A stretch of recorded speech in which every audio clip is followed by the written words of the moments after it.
So I want to start with something that happens to almost everyone who gets excited about selling digital products. So you get the idea and it can feel really good. You can kind of see it and then you spend weeks, sometimes months actually building it out. So you make the thing, you set it up, you launch it, and then you find that nothing happens. And if you're lucky, you made a couple of sales and were left with quite a bit of confusion about why it didn't land. And the really frustrating part is that it probably wasn't even a bad idea. It's that no one checked whether it was the right idea before putting it all that time into it. Validating your business idea before you build it is one of those things that sounds obvious when you say it out loud, but a lot of people skip it completely. And honestly, I do get it, because building feels productive and validating can feel awkward or slow or like you're putting the cart before the horse. But it's the thing that separates people who make sales from people who make products that don't go anywhere. So today I just want to talk through how to actually do it, and it's a lot simpler than you think. You don't need an audience, there's no big launch required. You just need to take a few steps to find out whether your idea actually has legs before you invest all your time into it. So if you don't know me, my name is Jen and I run the Women's Entrepreneurial Network, and I help women build real businesses around what they already know. So first, let's just make sure we're on the same page, because validate your idea is one of those phrases that gets thrown around a lot without anyone actually explaining what it actually means in practice. So validation isn't market research. It's not building a landing page and seeing how many email signups you can get. And it definitely doesn't mean that you need a big audience or a following or even an email list before you can know if something's worth building. Validation is simply finding out whether real people actually want what it is that you want to sell before you spend the time making it. And that's it. So when you're validating, you're looking for evidence, not a guarantee, and just enough signals to be able to tell you that it's something worth moving forward with. So say you're thinking about creating a digital guide for small business owners on how to write their own website copy. So before you spend 3 weeks writing it, you actually spend a few days before asking people in the right communities whether this is something that they actually are struggling with. And if 10 people say, oh my God, yes, I hate writing my own website copy, then that's a signal for you to go ahead. That's validation, and you haven't built anything yet, but you already know that there's something there. So here's where people go wrong, and I did this too, so I'm not pointing any fingers. So they start with the product idea. So I'm going to make a Canva template pack, for example, or I want to create a mini course on content planning. And then they work backwards and try to find the audience. But it works much better the other way around. So what you want to do is actually start with a specific problem that a specific person has and let the product idea grow from that. Because when you start with the problem, you're already speaking the language of the person who has it. You know what they're struggling with and you know what they've tried. And the product that you build is actually going to be the product that sells something real, which makes it 10 times easier for you to sell. Okay, so this is the practical bit, because I know the first thing that a lot of people think is, but I don't have an audience yet. How am I supposed to actually validate anything? And the good news is that you don't need one, as I've previously mentioned. So here are 3 ways that you can actually validate your work, even if you're starting from zero. So the first is to ask people directly. So think about who your ideal customer is and then go and find them. That might look like people in a Facebook group, a school community, a subreddit, or even a few people that you already know who actually fit into this profile. And you want to ask them about the problem. So not about the product. And be mindful that you're not selling yet, you're just researching. So you want to be asking things like, do you struggle with X? So do you struggle with knowing what to post on social media?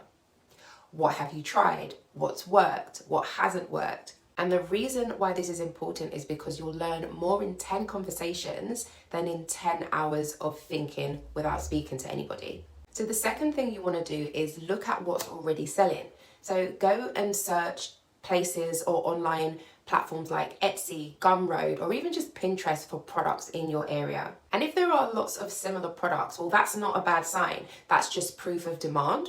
It's important to know and understand that competition means people are actually buying. You're not trying to invent the wheel. You're not trying to invent something that nobody's ever done before.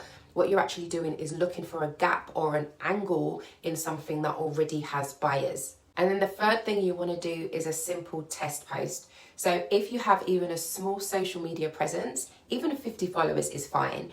you can post about the problem that you're thinking about solving and watch and see what happens. And this is not a I'm making a product post, who wants it? This is more kind of a, does anyone else struggle with this thing?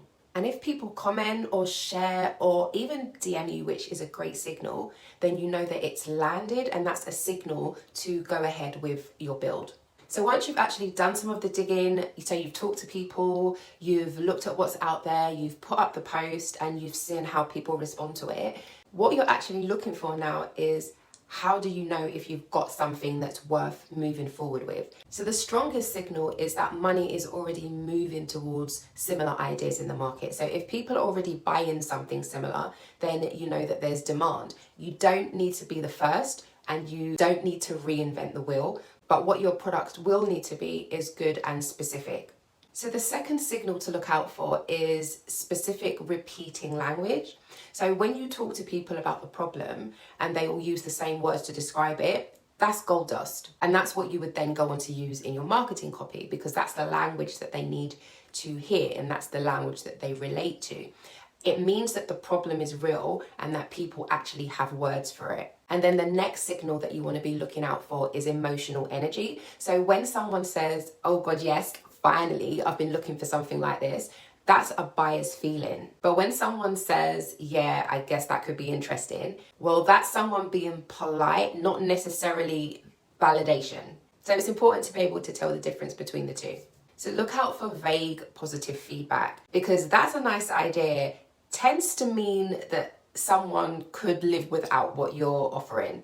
And this also often means people are showing interest without any willingness to actually pay.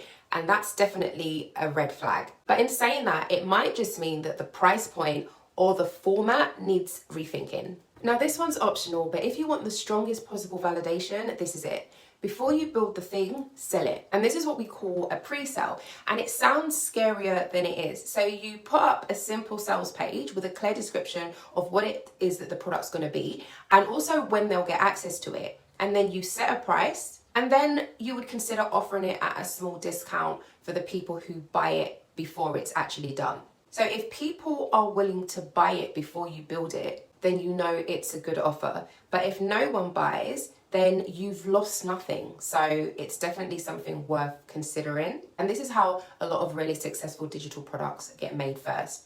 So not by actually building in secret and then hoping, but by actually selling the idea first and letting the buyers fund the build. Now, the only rule here is that you do need to be honest. You need to tell people that it's coming soon. So tell them when they're likely to get it and then deliver it when you say you will. Okay, so you've done the research, you've got the signals. When do you actually know that you're ready to build? Well, here's a simple checklist that I like to use. So 1, I've talked to real people about this problem, not just thought about it in my head. 2, I've seen some real evidence of demand, whether that's other products, people asking for it, or emotional reactions when I describe it. 3, I know specifically who this is for, so nothing generic like women who are busy, but something much more specific than that. 4, I can describe the result that they're going to get in one clear sentence. And then 5, I'm still excited about it, not just anxious. So if you've got most of those things ticked, then build the simplest version possible and get it out there. You want to create a small specific product that solves one problem well, because this is always going to outsell a big complicated product that tries to help everyone. Now, if you're at a stage where you've got an idea, but you're still feeling unsure about the foundations, like who exactly it's for, or what your first offer should look like, or even how to get from idea to actually selling, I want to mention something that might help. So the first sales starter kit is something that I put together specifically for this stage, and it walks you through getting clear on your niche, building your first offer, and taking the actions that lead to your first sale. So it's not a big course. In fact, it's not a course at all. It's a practical, straightforward resource that gets you unstuck and moving without overcomplicating it. So I'll leave the link below in the description for you if you want to take a look. There's no pressure at all. It's just there if you're at that I have an idea, but I need to make this make sense stage. So before I wrap up, I'd actually love to know where you're at with this. So have you got a digital product idea that's been sitting with you for a while and you haven't really figured out yet whether to go for it? Or maybe you've already built something and you're wondering if the validation step is what was missing because you're just not getting the results that you hoped for. Drop it in the comments. I do read everything and it honestly does help me know what to cover in my next video. Okay, so let's pull it all together. So validation isn't complicated. It's just finding out whether real people want what you're thinking of making before you actually make it. So you want to start with the problem, not the product idea.